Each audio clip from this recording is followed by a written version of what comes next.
नमस्कार, स्वागत है आपका सोशल मीडिया स्पेशल बुलेटिन देख रहे हैं आप। मैं हूं आपके साथ प्रशिता शर्मा। इस बुलेटिन में हम बात करेंगे देश विदेश से तमाम बड़ी खबरों की। एक नजर टॉप न्यूज पर सबसे पहले डाल लेते हैं। H-1B वीजा बंद नहीं करेगा अमेरिका। मध्य प्रदेश में धार्मिक नगरों पर अपूर्ण शराबबंदी का ऐलान कर दिया गया है। कपिल शर्मा को जान से मारने की धमकी मिली, पाकिस्तान से ईमेल आया है। राजधानी भोपाल के सबसे बड़े फ्लाईओवर का शुभारंभ। 29 मार्च को इस साल का पहला सूर्य ग्रहण लगने वाला है।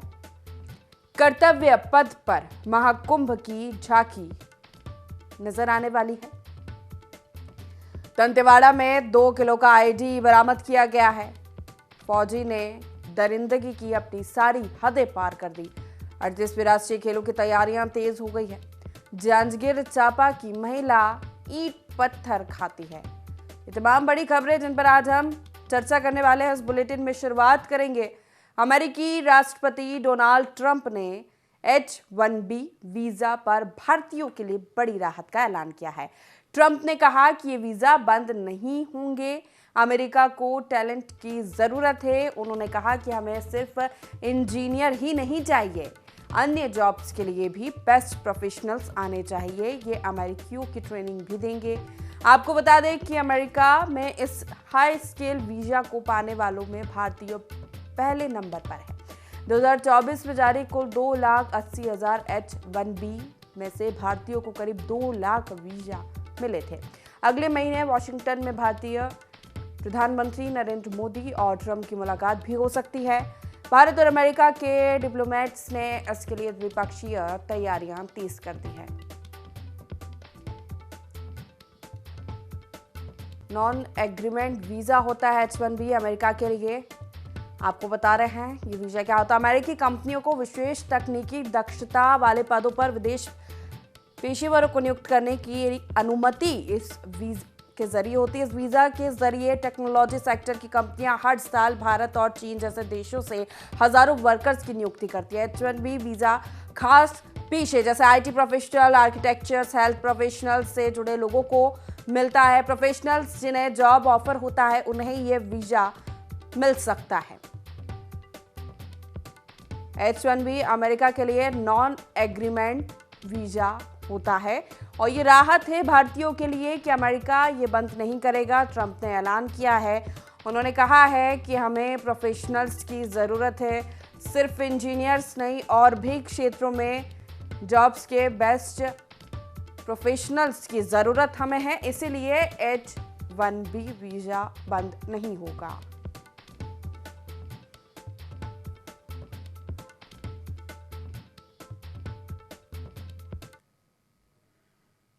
देश में बाबा साहेब भीमराव अंबेडकर और दलितों के नाम पर चल रही सियासत के बीच मध्य प्रदेश के मुख्यमंत्री डॉक्टर मोहन यादव ने बड़ा फैसला लिया। उन्होंने भोपाल में बने मध्य प्रदेश के सबसे बड़े फ्लाईओवर का नाम बाबा साहेब के नाम पर रखने का ऐलान किया है। मुख्यमंत्री डॉक्टर मोहन यादव ने DG फ्लाईओवर का लोकार्पण किया। बता दें कि ये फ्लाईओवर 2700 मीटर लंबा है और 156 करोड़ की लागत से बनाया गया है, जिससे शहर का 60 से 70% ट्रैफिक कंट्रोल होगा। मुख्यमंत्री डॉक्टर मोहन यादव ने बाबा साहेब अम्बेडकर की तारीफ करते हुए कहा कि इस फ्लाईओवर का नाम बाबा साहेब अम्बेडकर के नाम पर रखा जाएगा। सीएम ने कांग्रेस पर तंज भी कसा और कहा कि कांग्रेस ने कभी डॉक्टर भीमराव अम्बेडकर का सम्मान ही नहीं किया, बस अन्याय किया है। प्रधानमंत्री नरेंद्र मोदी ने अम्बेडकर जी के 5 तीर्थों की स्थापना की है। तो आपको सुनवाते हैं डॉक्टर मोहन यादव ने क्या कुछ कहा है।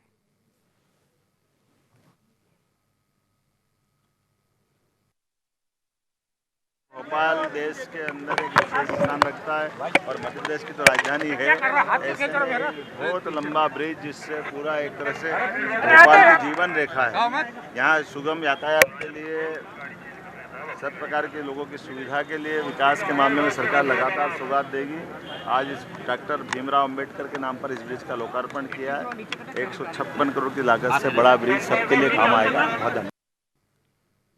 चलिए अब अगली खबर का रुख करेंगे। महाराष्ट्र के जलगांव में 22 जनवरी को लखनऊ से मुंबई जा रही पुष्पक एक्सप्रेस के 23 यात्रियों को दूसरे ट्रैक पर आ रही कर्नाटक एक्सप्रेस ने कुचल दिया। हादसे में अब तक 13 लोगों की मौत हो चुकी है, जबकि 10 घायलों का इलाज जलगांव के सिविल अस्पताल में चल रहा है। घटना के दौरान ट्रेन में मौजूद लोगों ने बताया कि आग लगने की अफवाह सबसे पहले एक चाय वाले ने फैलाई थी, जिसे जनरल डिब्बे में सफर कर रहे उधल कुमार और विजय कुमार ने सुना। दोनों घबराकर चलती ट्रेन से ट्रैक पर कूद गए। इसके बाद किसी ने चेन पुलिंग की और कुछ अन्य पैसेंजर्स भी जान बचाने के लिए ट्रेन से कूद गए। अफवाह के बाद ट्रेन में अफरा तफरी का माहौल था। लोग जान बचाने के लिए ट्रेन से निकलने की कोशिश में थे। कुछ लोग ट्रैक पर कूदे तो कुछ लोगों ने दूसरे दरवाजे से छलांग लगाई जहां ट्रैक ही नहीं था। चश्मदीद के मुताबिक अगर ट्रैक की ओर ही बाकी लोग भागते तो हादसा और बड़ा हो सकता था। इधर रेल मंत्री अश्विनी वैष्णव ने मृतकों के परिजनों को 1.5 लाख रुपए, गंभीर घायलों को 50-50 हजार और मामूली रूप से घायलों को 5,000 का मुआवजा देने की घोषणा की है। सेंट्रल रेलवे के भूसावल डिवीजन के आधिकारिक सूत्रों ने बताया कि जहां घटना हुई उस जगह पर शार्प टर्न था। इस वजह से दूसरे ट्रैक पर बैठे पैसेंजर्स को ट्रेन के आने का अंदाजा नहीं लगा और दूसरी ओर से आ रही कर्नाटक एक्सप्रेस की चपेट में कई लोग आ गए। तो महाराष्ट्र के जलगांव में यह बड़ा हादसा 22 जनवरी को हुआ। पुष्पक एक्सप्रेस के 23 यात्रियों को दूसरे ट्रैक पर आ रही कर्नाटक एक्सप्रेस ने कुचल दिया। दरअसल ट्रेन में आग फैलने की अफवाह के चलते यात्रियों ने अपनी जान बचाने के लिए ट्रेन से छलांग लगा दी। कुछ ट्रैक पर कूदे तो कुछ दूसरी साइड जहां पर ट्रैक नहीं था वहां पर कूदे।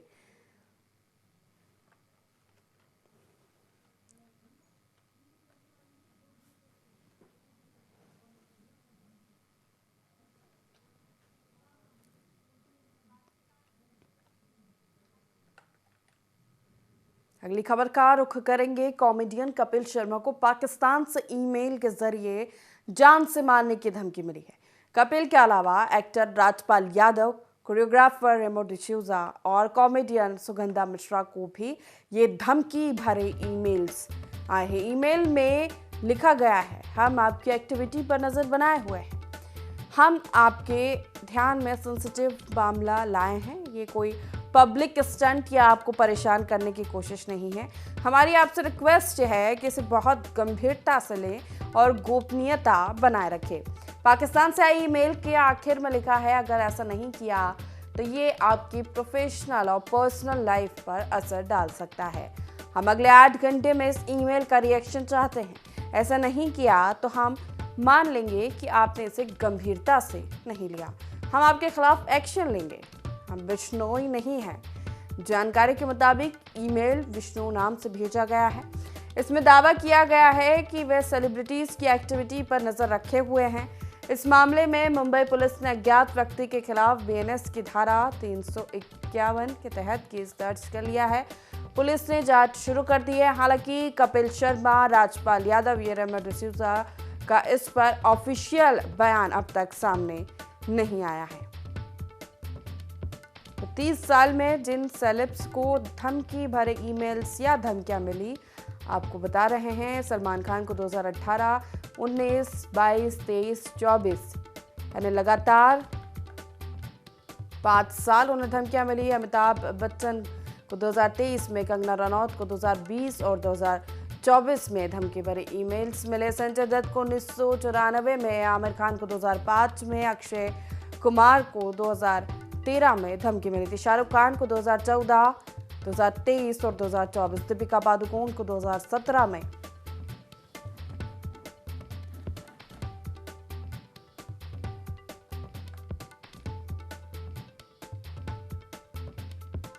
कॉमेडियन कपिल शर्मा को पाकिस्तान से ईमेल के जरिए जान से मारने की धमकी मिली। इसके अलावा एक्टर राजपाल यादव, कोरियोग्राफर रेमो डिसूजा और कॉमेडियन सुगंधा मिश्रा को भी धमकी दी गई है। ईमेल में लिखा गया है, हम आपकी एक्टिविटी पर नज़र बनाए हुए हैं, हम कि ध्यान में सेंसिटिव मामला लाए हैं, कोई पब्लिक स्टंट या आपको परेशान करने की कोशिश नहीं है। हमारी आपसे रिक्वेस्ट है कि इसे बहुत गंभीरता से लें और गोपनीयता बनाए रखें। पाकिस्तान से आई ईमेल के आखिर में भी लिखा है कि अगर ऐसा नहीं किया तो यह आपके प्रोफेशनल पर्सनल लाइफ पर असर डाल सकता है। 8 घंटे में इस ईमेल का रिएक्शन चाहते हैं। हालांकि अभी तक इन लोगों की ओर से कोई भी ऑफिशियल बयान नहीं दिया गया है इस धमकी भरे ईमेल को लेकर।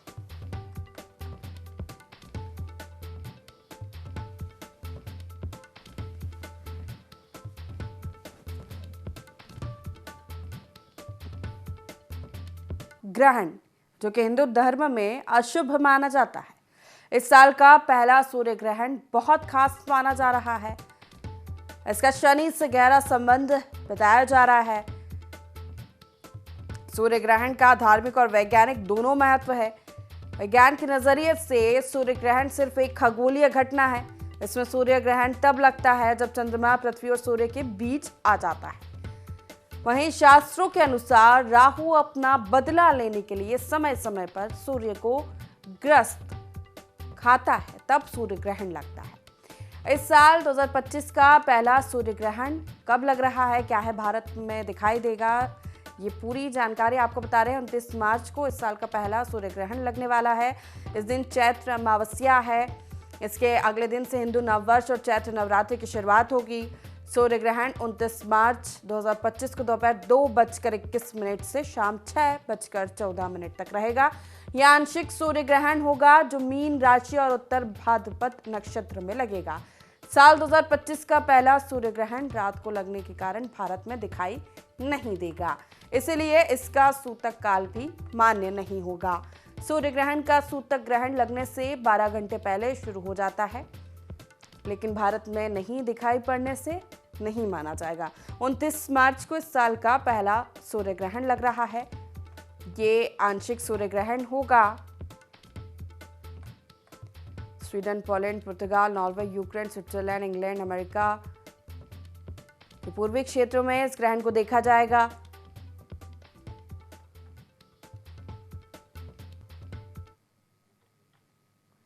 इस दिन चैत्र अमावस्या है, जिस दिन ये सूर्य ग्रहण लगने वाला है। दिन शनि भी राशि परिवर्तन करने वाला है। इस दिन 29 मार्च 2025 को शनि मीन राशि में गोचर करेंगे। शनि का राशि परिवर्तन और सूर्य ग्रहण का एक ही दिन दुर्लभ संयोग बनेगा। इससे राशियों पर गहरा असर पड़ेगा। सूर्य ग्रहण वाले दिन शनि भी राशि परिवर्तन करने वाले हैं, इसलिए पहला सूर्य ग्रहण साल का खास माना जा रहा है।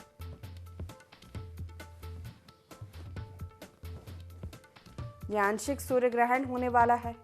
मीन राशि और उत्तर भाद्रपद नक्षत्र में यह ग्रहण लगेगा। अगले दिन से हिंदू नववर्ष की शुरुआत होगी।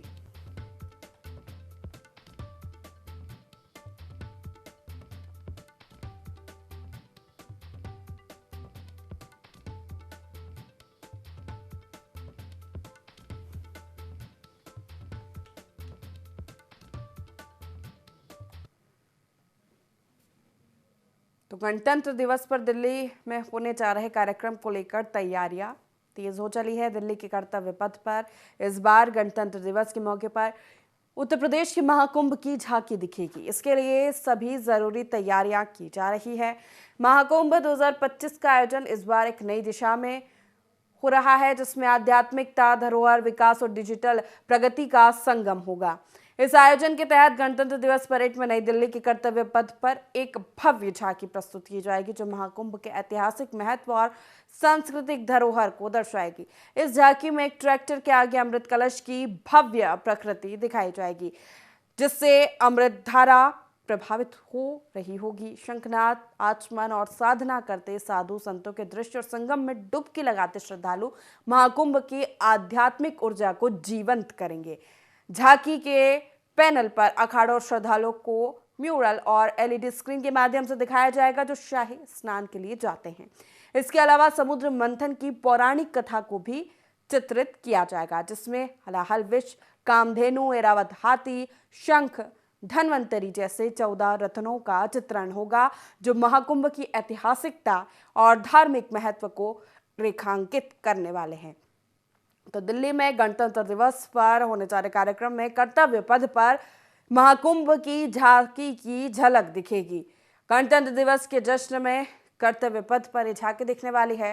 इसमें आध्यात्मिकता, धरोहर, विकास और डिजिटल प्रगति का संगम नजर आएगा। ऐतिहासिक महत्व और सांस्कृतिक धरोहर को ये झांकी दर्शाने वाली है। अमृत कलश की भव्य प्राकृतिक दिखाई जाएगी। 14 रत्नों का चित्रण होगा। समुद्र मंथन की पौराणिक कथा को भी इसमें चित्रित किया जाएगा। तो 26 जनवरी पर होने जा रहे कार्यक्रम की तैयारियां तेज हो गई है। अलग अलग प्रदेशों की झांकियां लगेगी। तो इस बार महाकुंभ भी परेड में नजर आएगा।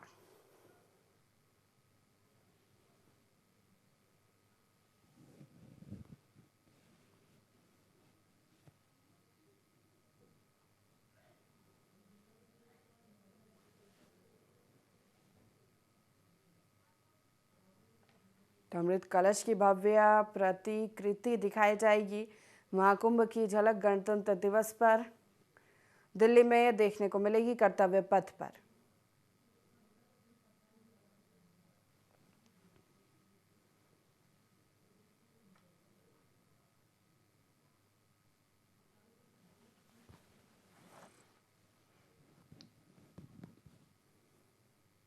अगली खबर का रुख करेंगे छत्तीसगढ़ के जांजगीर चांपा से एक अजीबोगरीब मामला सामने आया है। दरअसल खोगरा गांव की रहने वाली गिरजाबाई बरेट को पत्थर और ईंट खाने का शौक है।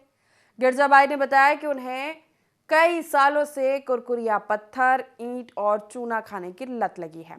जिस दिन वो ईंट और पत्थर नहीं खाती है तो उनका जी मचलाने लगता है। इतना ही नहीं, दांत किनकिनाने लगते हैं। हैरानी की बात तो यह है कि महिला को आज तक डाइजेशन तक में कोई समस्या नहीं हुई है। गिरजाबाई के इस अनोखे शौक को देखकर घर वालों के साथ साथ आसपास के गांव वाले भी दंग हैं। बताया जा रहा है कि गिरजाबाई पिछले 30 सालों से कुरकुरिया पत्थर, ईंट और चूने का सेवन कर रही है। तो जांजगीर चांपा से यह तस्वीरें आपको दिखा रहे हैं। ये महिला की यह अजीबोगरीब मामला है, जहां ईंट पत्थर महिला खाती है, नियमित रूप से खा रही है, 30 साल से स्वस्थ है, आज तक किसी तरह की कोई समस्या नहीं हुई।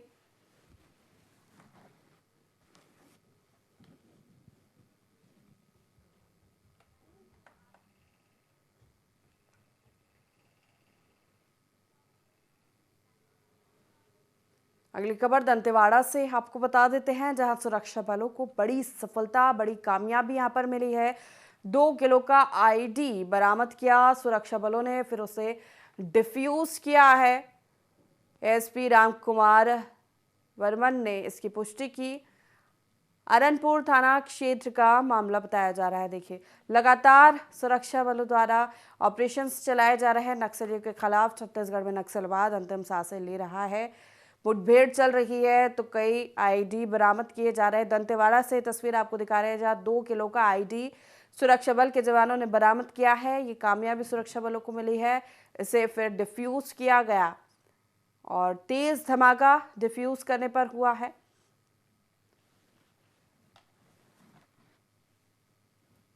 सुरक्षा बल के जवानों को बड़ी कामयाबी यहां पर मिली है। दंतेवाड़ा में 2 किलो का आईडी बरामद किया गया है।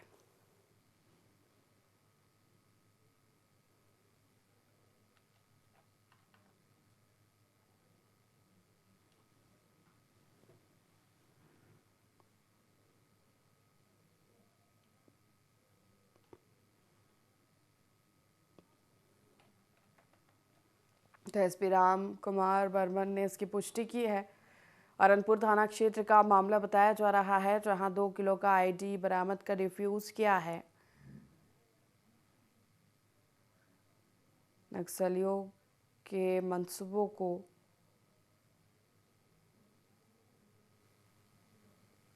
धराशायी करते सुरक्षा बलों के जवानों को सफलता मिली है।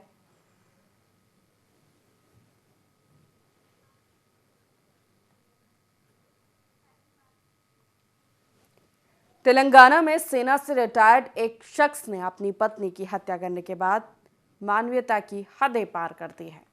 हत्या के बाद सबूत मिटाने के लिए उसने लाश के छोटे छोटे टुकड़े किए और प्रेशर कुकर में उबालकर झील में फेंक दिया गया। यही नहीं, कुछ हड्डियों से मांस अलग करने के लिए आरोपी ने उन्हें मुसल से कुचला था। पुलिस ने आरोपी को गिरफ्तार कर लिया है।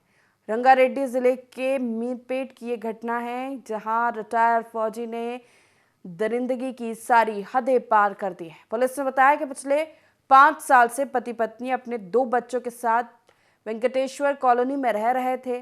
16 जनवरी को बीच किसी बात पर बहस हुई, जिसके बाद पति ने पत्नी की बेरहमी से हत्या कर दी। सबूत मिटाने के लिए शव के टुकड़े किए छोटे छोटे और उसको प्रेशर कुकर में उबाला।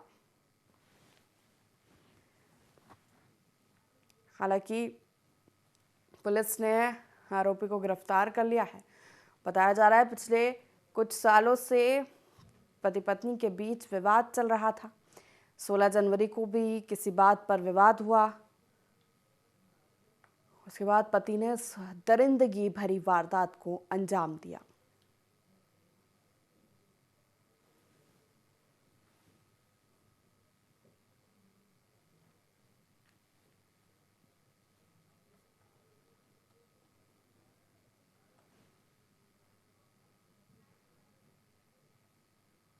हरिद्वार में 38वें राष्ट्रीय खेलों के लिए चल रही तैयारियों का सचिव उत्तराखंड शासन और नोडल अधिकारी डॉक्टर रंजीत सिन्हा ने निरीक्षण किया। इस दौरान डॉक्टर सिन्हा ने राष्ट्रीय खेलों का आयोजन ऐतिहासिक बनाने के निर्देश अधिकारियों को दिए। डॉक्टर सिन्हा ने राष्ट्रीय खेलों में आने वाले खिलाड़ियों की खेल सुविधाओं, खेल के लिए आवश्यक उपकरणों और सामग्री भी उपलब्धता, खिलाड़ियों के आवास, परिवहन और उपलब्ध संसाधनों के बारे में विस्तार से जानकारी ली। साथ ही पुलिस लाइन पहुंचकर ऑडिटोरियम का निरीक्षण किया और निरीक्षण के दौरान कई निर्देश भी दिए।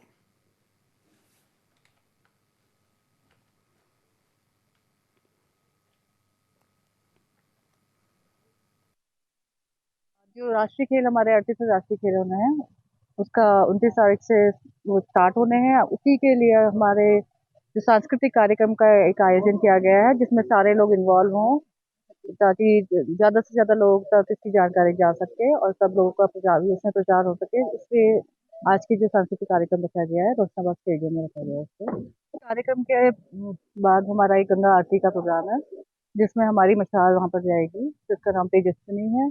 और पूरे पूजा अर्चना के साथ आज हमको वहाँ पर आरती होगी। उसके बाद मशाल को हमको पौड़ी भेजना है, तो हम पौड़ी के डीएसओ को इसको मशाल को देंगे, तो वहाँ से पौड़ी में इसका पूरी रैली होगी। नेशनल गेम जो है वो उत्तराखंड में हो रहा है, बड़े गौरव का और गर्व का विषय है। इसी क्रम में उसका प्रचार प्रसार किया जा रहा है, ताकि आम जनता को, युवाओं को, सभी लोगों को इससे जोड़ा जा सके और कार्यक्रम सकुशल और अच्छी प्रकार से संपन्न कराया जा सके। इसी क्रम में मशाल आई है जिले के अंदर और इसको रिसीव किया गया है, इसका स्वागत किया गया है और मशाल जुलूस भी निकाला गया है। कल ये सारे कार्यक्रम हुए थे और आज भी जो है सांस्कृतिक कार्यक्रम भी रखा गया उसके उपलक्ष्य में।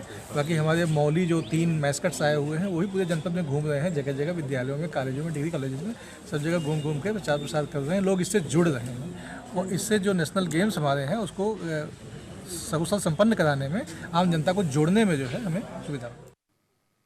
एक्टर सैफ अली खान हमला मामले में अब राजनीति भी शुरू हो गई है। महाराष्ट्र के मंत्री और भाजपा नेता नितेश राणे ने पुणे की एक सभा में कहा कि आप मुंबई में बांग्लादेशियों को देखिए, वे सैफ के घर में घुस रहे हैं। पहले वे सड़क के किनारे खड़े रहते थे, अब उन्होंने घर में घुसना शुरू कर दिया है। हो सकता है कि वे उन्हें ले जाने आया हो। अच्छा है, कचरे को कहीं और ले जाना चाहिए।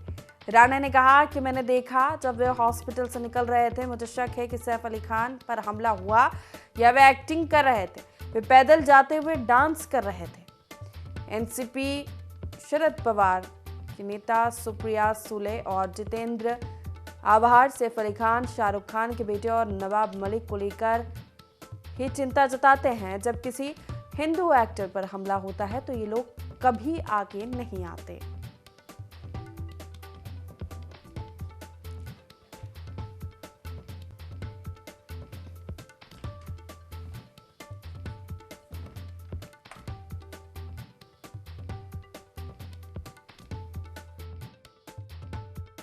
लेके जाओ हमारे साथ।